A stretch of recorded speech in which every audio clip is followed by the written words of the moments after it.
Hello guys, welcome back to my channel, and I'm going to do a short review for the game of today. Milan versus Newcastle, 0-0, a draw. What can I say?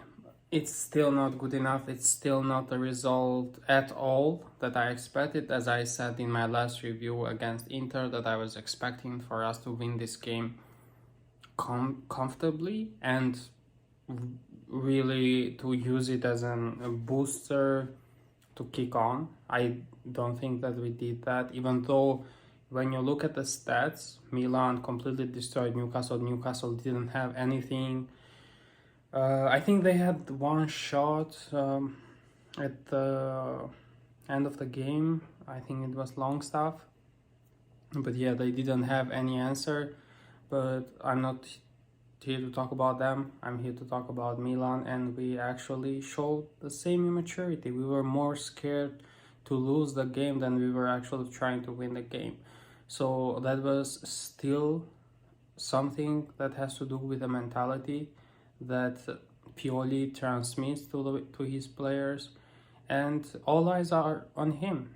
Definitely, all eyes are on PIOLI. I don't think that he did something that you can say, oh, okay, he has learned from his mistakes in the game against an Inter. I understand kind of like the logic with starting Pobega and EYEZ, even though Pobega is not like the player that we want to start, but I understand it when it comes to being cautious defensively, but you don't have to be cautious defensively against Newcastle because you saw them tonight. They are not coming from the best form in the Premier League, and they are playing their first Champions League game in like almost 2 decades or something. I think it's 2 decades. So they haven't been here for a very long time, so it's very different for them. I think Milan had to show that experience that we have in the Champions League, and we didn't see the semi-finalists of last season against Newcastle. I'm not talking about performance-wise, because last season's semi-final Champions League performance was a shambles. But if you didn't know the history of what happened last season, you wouldn't have a clue that this team was in the Champions League semi-final last season. Anyway, we had a lot of chances. Statistics show that we should have won the game. Also, the eye test does that, but football is a simple game. If you don't score, you don't win, and it's okay. At the end of the day, both teams share the same points, and sometimes it shows that keeping the ball can be overrated, because you excuse me, you don't actually win a game necessarily by keeping the ball. You win the game by scoring goals, and you can keep the ball as much as you want. If you don't know what to do with it, it's pointless. And we saw that against Inter. Inter didn't keep the ball. They scored 5 goals. So we didn't have any answer in attack. Leao, I don't know. He is either 10 out of 10 or 0 out of 10. I'm not saying he was a 0, but he was very poor. He was very, very, very poor. I heard this analogy from an AC Milan streamer that I also agree with, is that not an analogy, it's just like a point of view. And actually, he was right by saying that Leao was playing the match, and then there was the team playing the match. Leao wasn't playing the game with the team. He was playing it by himself, and that's a very bad thing to do. Because let's be honest, guys, in Champions League, Leao has not shown what he really is capable of. He has great, I don't want to say potential, because he's like 24 years old, but he has. You look with Leao, he's on a thin line, meaning that he will either remain Mr. Inconsistent, he will either become and remain like a Rashford, or he will become like a Vinicius and Mbappe.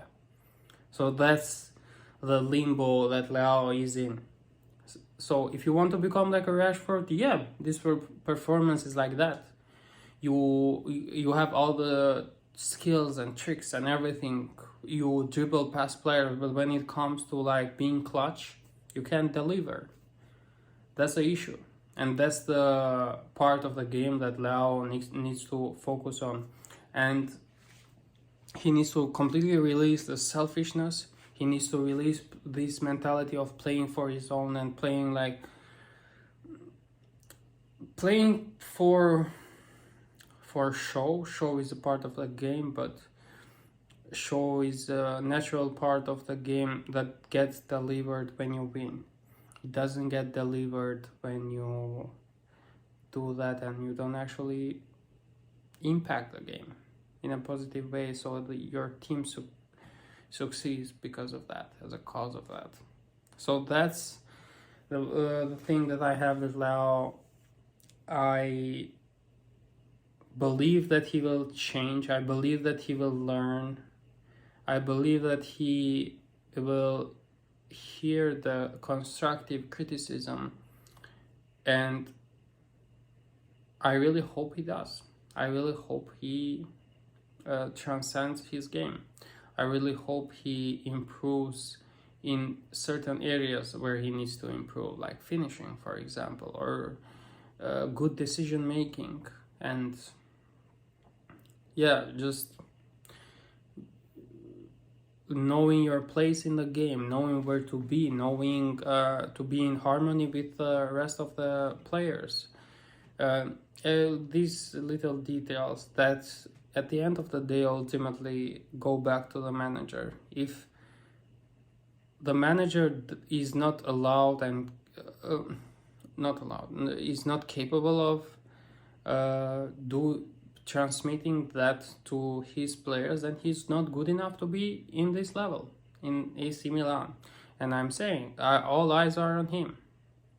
We got embarrassed by our local rivals Inter, and now we can't get a win at the opening home game in the Champions League, where we are supposed to thrive, and against a team that hasn't been here for 2 decades, and they were very happy to not attack, or they were also excited to be there. You know that because I've watched Newcastle and I know how they play, and they were themselves, because it was like a new stage for them. You could see their right winger Murphy, when the Champions League anthem was being sang, he was smiling. He was like in awe. So you know it's a big stage for them, and Milan couldn't capitalize on that. So that's a very bad result, because against the Newcastle at home in the group of death, you should get the 3 points. Now we didn't get the 3 points. We need to win against Dortmund at home. We need to get at least a draw or a win against the Dortmund away, and we cannot lose both games against PSG. It would be great if we could win one, but we cannot lose both games. We have to get a positive result in a game. So yeah, we just complicated and I forgot to mention, we also play in St. James's Park in the last game.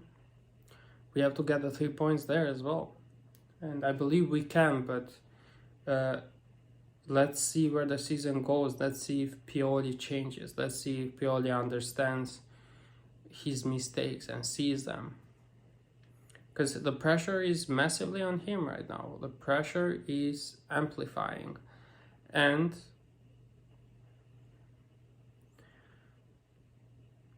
I don't know, just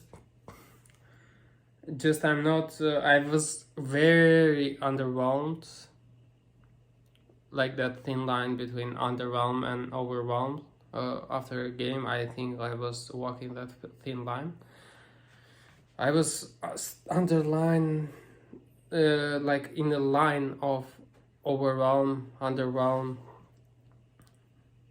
after the game, and it's a strange feeling because it's how I said before, it felt like the players were not going that extra mile. They were more cautious to not lose than to actually win, and that's fear.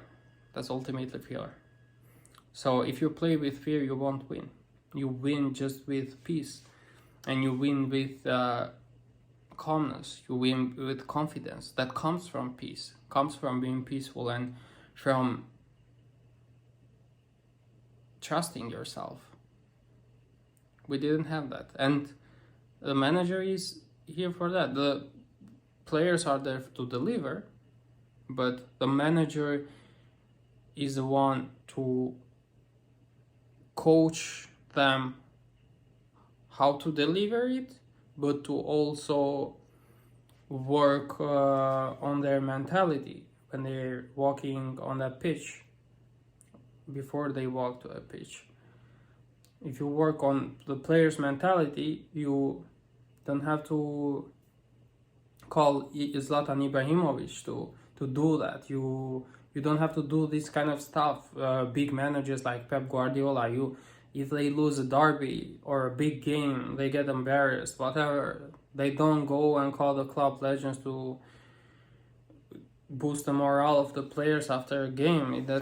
I see the positive aspect of that, and I really believe there is a positive thing there as well, because Zlatan is like a part of the family. So I that it's a mixture of PR and PR from the club, but also there is something positive there for the players, because Zlatan is really that player that boosts your confidence. But the manager should do that already. The manager should be able to do that, and call Zlatan Ibrahimovic one day after the loss against Inter, it's too soon, and you can do it in other ways. You can definitely do it in other ways. I think there is a way that you can integrate what you wanted with that through different formats, but I don't think PIOLI in general is a coach, a manager that can take us to that elite level. We're a good team. We can be very good sometimes, but it all depends on the manager. But we're not elite, and that's what we need to aim towards, being elite. And there is something with this club that I won't accept. Personally, I won't accept embarrassments like against Inter. I won't accept average performances, not taking your chances against a team like Newcastle. It's very hard to take the positives out of this game. There are other negatives as well, that like Maignan injury. We don't know what is going to happen with him. He's like every 4 months he's getting big injuries and missing a lot of time out. Tomori played very well. That's a really big positive. I think he played really well. I would probably give him the man of the match or something. Yeah, probably. He played really well. Theo Hernandez played well. In some instances he was hurrying like he does, but he played better than in that game against Inter. Calabria played poor. The Florenzi played really well, really well. I would definitely start Florenzi against Verona. I think we played Saturday at 3 p.m. Yeah, I would definitely start Florenzi. His crosses, oh my god, I literally forgot what was to receive a cross from the right back like that. I forgot how was that feeling. Calabria had a good cross against Roma, but he doesn't do it consistently. And Florenzi went to the game and he was just crossing perfectly accurate balls, and it was amazing to see, like, the level of accuracy, not like trying 5 times and getting it right once or twice, but actually getting it right like 80-90% towards that percentage. Chukwueze, I think it was, I would probably start in the next game. He showed something different that we didn't used to see with Salamarquez or Messias in last years. You saw that dribble, but I think he is a bit of a one-trick pony as well, because you kind of expect which way he's going to go, and his body language is very tricky, so that's a very positive thing. But let's see if he improves there with his decisions as well, with the ways, because there will come a time that defenders will read him, and yeah, you won't see that good performances from him. So it's all of a matter of how many different things he can integrate to his game. How can he channel his creativity in abundantly? Yeah, how he can channel his creativity abundantly, what he can do with the ball in many different ways, and how he can kind of keep his position. Yeah, so Pulisic also had a good spell after he came, but yeah.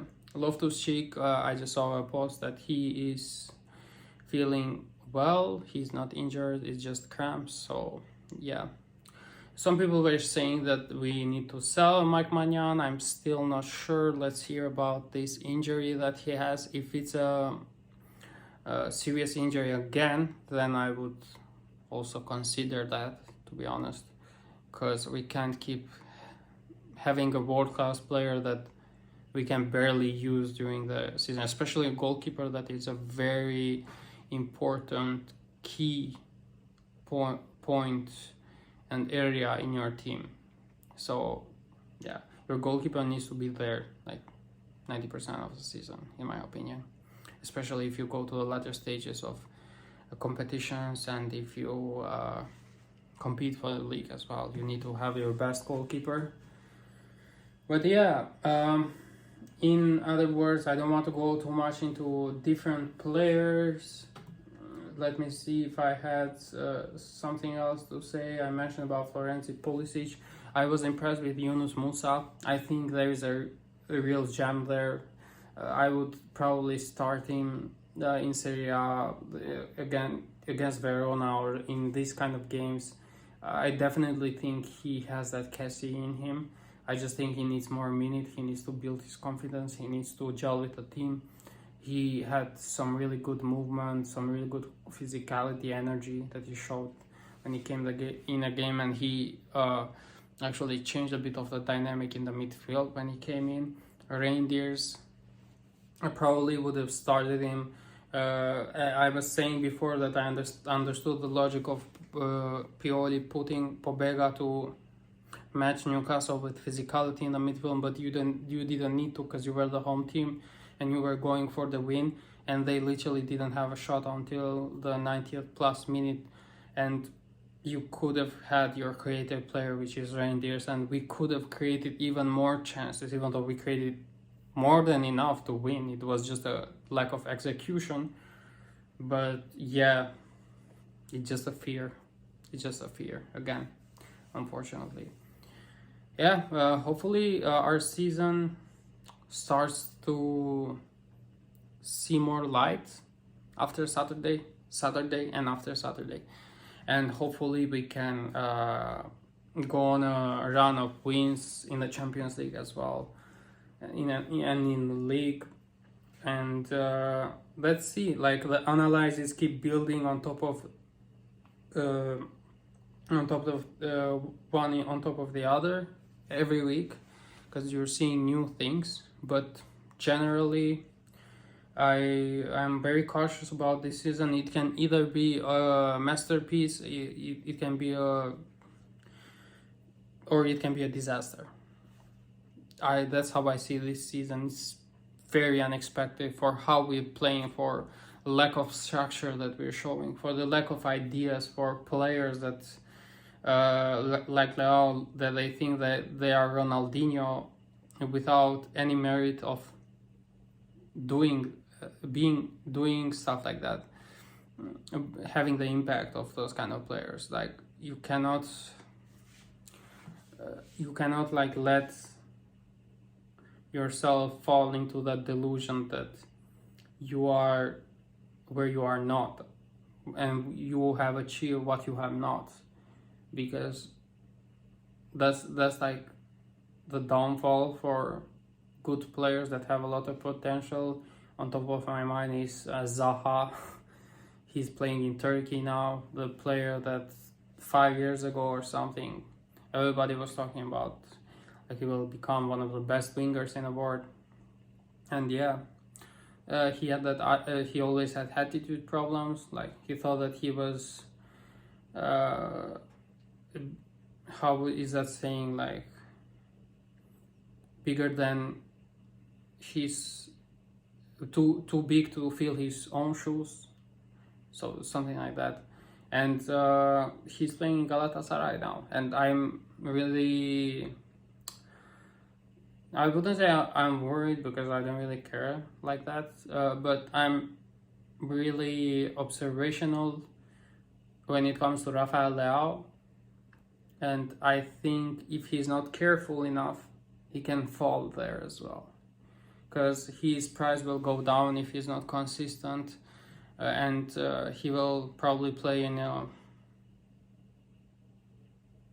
he will not like go to that next level. Like if he will transfer somewhere else after AC Milan, I don't think that he would go to like a Man City or Real Madrid or something, but maybe he would go down a level or something if he is not consistent enough. And let's see, he had good numbers last season. This season started decently, but now he's kind of having a job and mental crisis football wise.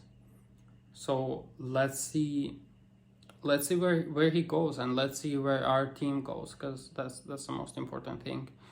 And yeah, I'm just in a very analytic and observational point now with AC Milan. I don't have that strong opinions because everything is very confusing. To be honest, I'm seeing stuff that I wasn't expecting to see, not in a way that I'm shocked, but I expected us to improve. So I think we're going in a direction more where the coach gets the pressure, the manager gets the pressure, and the players are just a reflection of that. Not that the players are shit or something, just that maybe we are coming into a period of time where we need to transition. When it comes to a manager, we need to bring in someone more confident, someone more with higher integrity in the game. And I would say De Zerbi is a really good option when it comes to like playing the football that we want to play and with the players that we have. So yeah, I don't have anything else to say. This is my review. So thank you very much for listening. Don't forget to like, comment, subscribe, and I will see you the next time. Bye bye.